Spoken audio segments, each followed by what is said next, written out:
सुनी होगी वो दास्तां राजा रानी की कहानी पर।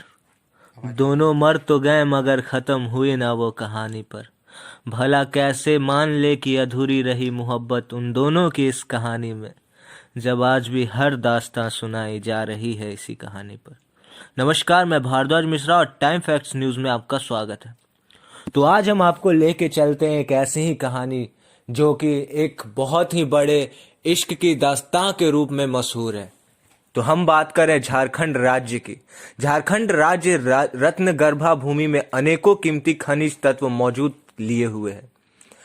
झरना, नदी और अनेकों जंगल पहाड़ से घिरे पर्यटक स्थल जो प्रकृति के समीप होने का एहसास दिलाता है। एक से बढ़कर एक आकर्षक पर्यटक स्थल इस प्रदेश में प्रकृति की उपहार स्वरूप मिला है। झारखंड की खूबसूरती में चार चांद लगाने के लिए एक बहुत ही खूबसूरत, हसीन, आकर्षक वादियां है नेतरहाट। यहाँ पर्यटक बरबस खींचे चले आते हैं। यहाँ मानो प्रकृति स्वयं ठिठोली करती हो ऐसा प्रतीत होता है। इसे सब विशेषता के कारण इसे छोटा नागपुर की रानी भी लोग कहते हैं।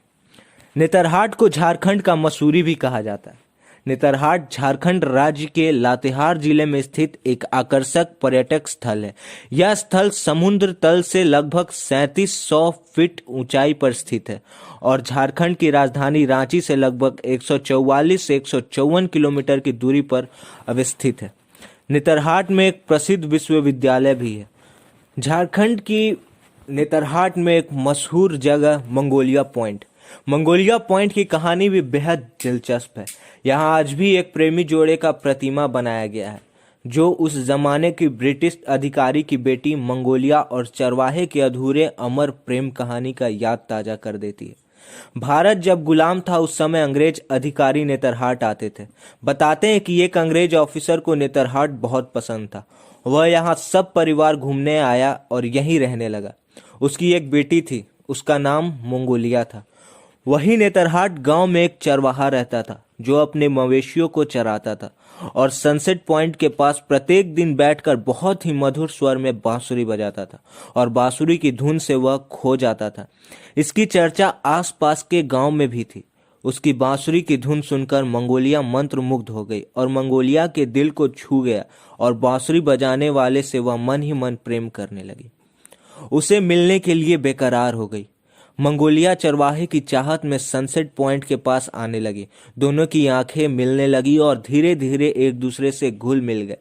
बातें शुरू हुई और फिर दोनों के प्यार परवान चढ़ गया। वो दोनों एक दूसरे के बेहद करीब आ गए। मंगोलिया घर से भागकर प्रतिदिन सनसेट पॉइंट के पास चली जाती और वहां चरवाहा उसे अपनी बांसुरी की मधुर धुन सुनाता। कुछ दिनों बाद यह बात की जानकारी मंगोलिया के पिता अंग्रेज ऑफिसर को हो गई। उसके पिता आग बबूला हो गए। पहले अंग्रेज अधिकारी ने चरवाहा को समझाया, उसे मंगोलिया से दूर रहने को कहा, लेकिन प्यार में डूबे चरवाहे ने दूर जाने से मना कर दिया। इसके बाद गुस्से में आकर अंग्रेज अधिकारी ने चरवाहा की हत्या कर दी। इसकी जानकारी मंगोलिया को हुई तो वह रो पड़ी। उसका दिल बार बार चरवाहे को खोजता रहा।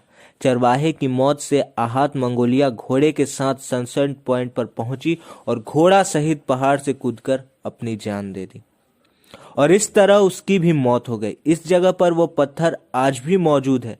जो प्रेमी जोड़े इस जगह पर आकर इसका दीदार करते हैं, एक सच्ची अधूरी अमर प्रेम कहानी यहाँ से शुरू होती है। इसलिए कहते हैं प्यार में ना कोई पहरा होता है, ना कोई बेड़िया, ना कोई स्थायी आशियाना होता है, ना कोई एक जगह का बाशिंदा। सच्चा प्यार तो परिंदा की तरह मुक्त और स्वच्छ होता है जो प्यार करने वालों के दिलों में जिंदा होता है।